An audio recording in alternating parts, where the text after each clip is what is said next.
Bom, e agora nós vamos falar sobre domínio público internacional.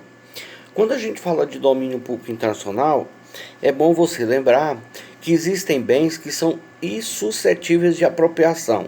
Isso por quê? Porque eles são importantes para todas as nações, ou pelo menos para alguns estados da nação. Então, por causa disso, a gente não pode, por convenção já estabelecida por várias vezes entre os estados, nenhum estado pode pretender ser dono desses bens sozinho. Ou seja, esse bem envolve um valor maior. Por isso nós chamamos esses bens de domínios públicos internacionais. Eu quero começar falando sobre o mar.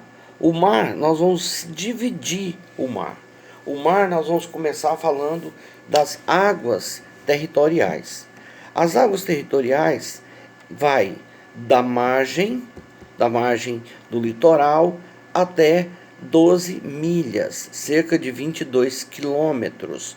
Essa faixa é uma faixa onde o Estado exerce controle absoluto, tanto do ponto de vista dos fundos marítimos como das águas navegáveis. Nenhuma embarcação pode adentrar dentro dessas águas sem uma autorização prévia do Estado adjacente.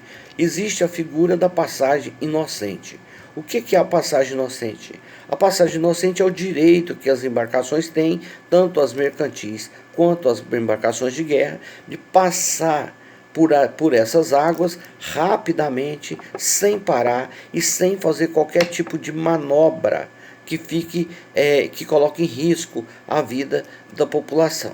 É claro que em tempos de guerra essa passagem inocente ela está suspensa, mas imagine você que um navio saia lá das Guianas Francesas pretendendo chegar até o Uruguai.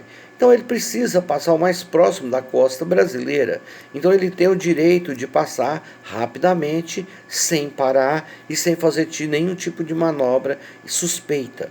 O Estado que vai conceder a passagem inocente, ele é obrigado a conceder a passagem inocente, mas ele também pode colocar um batedor da Marinha para acompanhar esse navio, se assim ele achar conveniente. Pode inclusive estabelecer uma rota para esse navio também passar, né? Isso é o que nós chamamos de passagem inocente, o direito que os navios têm de passar pelo mar territorial do outro estado rapidamente. Lembrando que toda a questão do mar é regida por uma convenção que foi firmada na Jamaica, a Convenção de Montego Bay, né? Montego Bay é uma cidade na Jamaica. Depois, nós vamos falar sobre a Zona Econômica Exclusiva, as famosas ZE. A Zona Econômica Exclusiva tem 200 milhas em média. 200 milhas dá aproximadamente 400 quilômetros. Nesse espaço de 400 quilômetros, mais ou menos daqui até a divisa com o estado de Goiás, esse espaço é um espaço que o Estado tem direito exclusivo de explorar economicamente tanto as águas quanto o fundo marítimo. Mas lembrando que nesses 400 quilômetros não tem a possibilidade do Estado impedir embarcações de transitar, não tem possibilidade do Estado estabelecer rota, é apenas o direito de exploração econômica exclusiva. Por isso são chamadas de ZEE.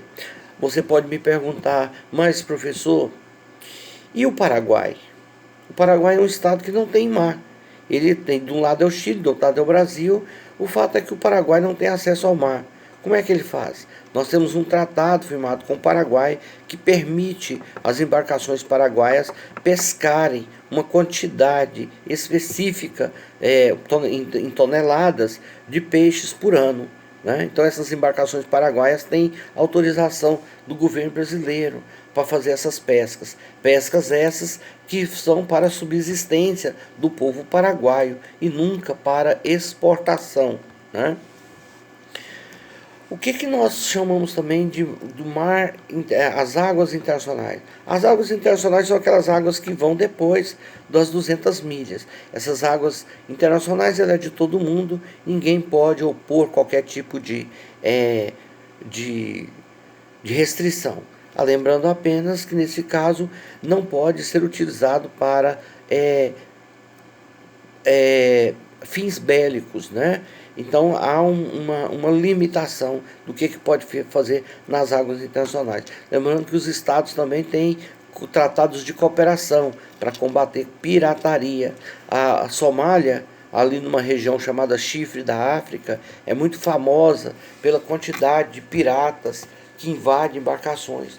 Então os estados se juntam ali para combater essas piratarias modernas. Vamos falar também das águas interiores. O que são as águas interiores? Um exemplo melhor de águas interiores é a Grécia. A Grécia, os fiordes na Noruega. A Grécia é um recortado de ilhas. Então você não pode estabelecer um mar territorial para a Grécia se você não pegar da última ilha, né? Então o mar territorial da Grécia, ele pega, eu vou depois tentar fazer um mapazinho, me lembrem depois durante a semana, fazer um mapazinho e vou mandar uma foto para vocês poderem entender essa questão das águas interiores.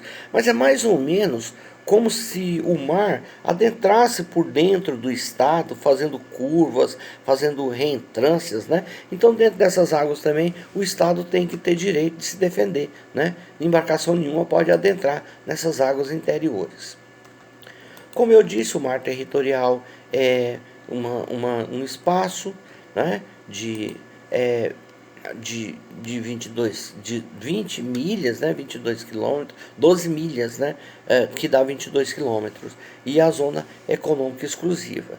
Lembrando, mais uma vez, os estados que não têm condições, estados que não têm acesso ao mar, o outro estado deve, por convenção, fazer um tratado com eles e permitirem que eles tenham acesso ao mar, né, como o Brasil faz com o Paraguai, e muitos outros estados estão nessa condição, notoriamente na África, né?